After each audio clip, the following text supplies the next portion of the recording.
Hey, y'all, come look at this.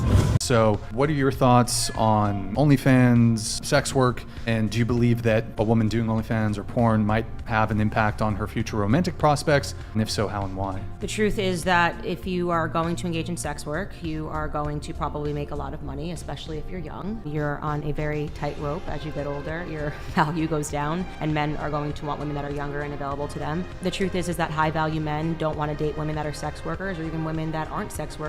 And what we're talking about is biological proclivity. What men are doing when they first say, this sounds amazing, to date a stripper or to date a prostitute or to date a sex worker, there's this instinct to have sex. It's going to be amazing. I'm going to have sex all the time. But then when they realize that actually a form of wanting to be in a relationship is feeling that there's a mystery to a woman, that there's something that's yours, there's something that's sacred, there's something that's powerful and beautiful that just you share. And when they realize that they have to share that with other men, it completely diminishes the man. Now, that was somewhat misleading because Candace Owens alluded to the fact that if you're young, then you'll probably, in other words, most likely make a lot of money in sex work, which is just not true. These OnlyFans girls typically do not make much, but quote unquote, like having a part-time job where you might bring in a couple extra $100 a week, a couple extra $100 a month, depending on what city you live in, will determine on how far that money goes. So you might be able to pay your Wi-Fi and your water bill, your trash bill and your electric bill. But most of you aren't making much money on OnlyFans and you're just getting done up, ran through, used and abused, drained and stained, okay? Hosed and exposed, bottled and throttled, pumped and dumped, tapped and scrapped, all these things. And again, even if you're not in sex work, but you have a propensity to get thrashed and trashed, mashed and dashed, smashed and passed by a multitude of men, then guess what? It diminishes your man when he goes in public and sees all these guys who you've been ran through by. He just in the gas station line trying to get gas, and all of a sudden, oh, he smashed her. You go to the grocery store to get groceries for you, and you're with him, and then he sees 2 or 3 guys that you've been ran through. That's not good for any man. So fellas, pay attention. The body count matters.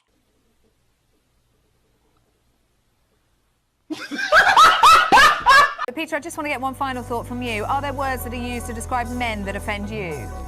Not particularly, and if there are some I don't like, I certainly wouldn't want them banned, but it always goes back to that old adage, sticks and stones may break my bones, but there will always be something to offend a feminist.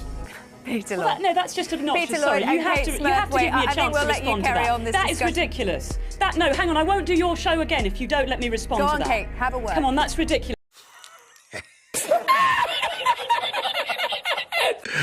Hey, that was a hell of a troll job there. I mean, he trolled her sticks and stones. I didn't even know where that was going, but that was good work. Good work. Most of you women can attract a guy, but can you actually retain him? I would argue no. And it's precisely for what I said. Most women lack empathy when it comes to what men actually want long term. Because I'm difficult, I'm a boss, babe, I'm from Because you guys Poland. prioritize your careers, you guys prioritize your own happiness, you guys prioritize materialistic, you guys prioritize your feelings. I can't tell you how many times I've met a girl that says, yeah, I broke up with him because I just didn't feel it anymore. Do me a favor, please. Get out of here. Get out of here, man. Shit, I'm saying. Oh yes, she's a runner, she's a track star. She's gonna run away when it gets hard. Absolutely. These women will, especially of today, when it's new and fresh and fun, and you're putting their feelings as a priority, then it's all good. You're just getting spiced up the honeymoon phase. But as the honeymoon phase phases out and hypergamy kicks in, absolutely, the thrill is gone. They will keep those eyes wondering, that wandering eye, 2 wandering eyes, all the time. That's what they do. And again, when you get to the point where it's real and it doesn't come down to, oh, we're just having so much fun together, it comes down to how much we actually have invested and want to continue to grow together. Oh no, You'll see. So be careful. Cover a lot of partner shamers, but what really drives me crazy is when I see partner praising a woman saying, wow, look at this. I got home from a trip and the house is beautifully clean and my husband cooked dinner. And you go to the comments and they go, yeah, that's his job. Yeah.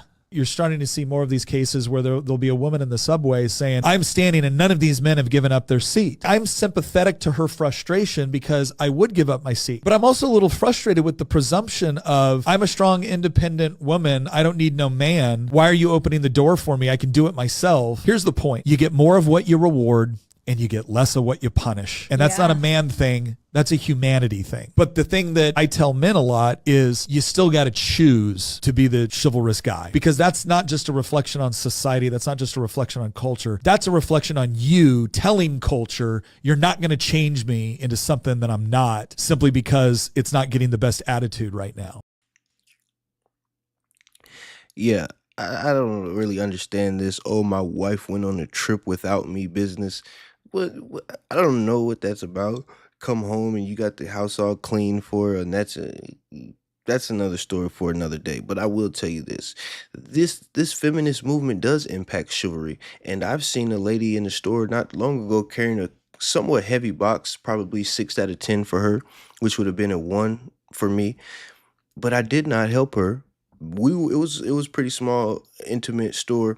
So I mean, I could clearly see her, or she was right in front of me. We came in the store at about the same time, left the store same time. I was right after her, and I would have offered to carry those boxes for her. But no, if you want to be a strong woman, then be a strong woman. Be independent all the way through, not just when it's convenient for you. So yeah, I think that there are times to be chivalrous, but it has to be when you are invited to be chivalrous, not just because you want to be a good guy, because those guys get treated like creeps sometimes for trying to just help.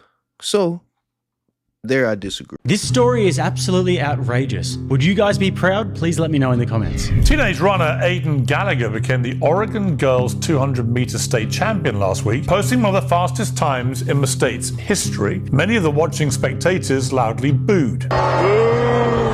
I think about, what if your 12-year-old kid was Aiden? Wouldn't that be incredible? Wouldn't you be proud of Aiden? No. And how much would it feel? No, absolutely not. This is what's crazy about it. Do you think that that's what's driving trans women to compete as athletes, is that they're like, if I transition to become a woman, I can win a gold medal in a high school track and meet competition? I don't care. The reality is they're doing it. They're not doing it to win a medal. They're doing it because that is their identity. But they're winning medals at the expense of actual women who can't compete with them physically. Okay. It's why we separate the sexes.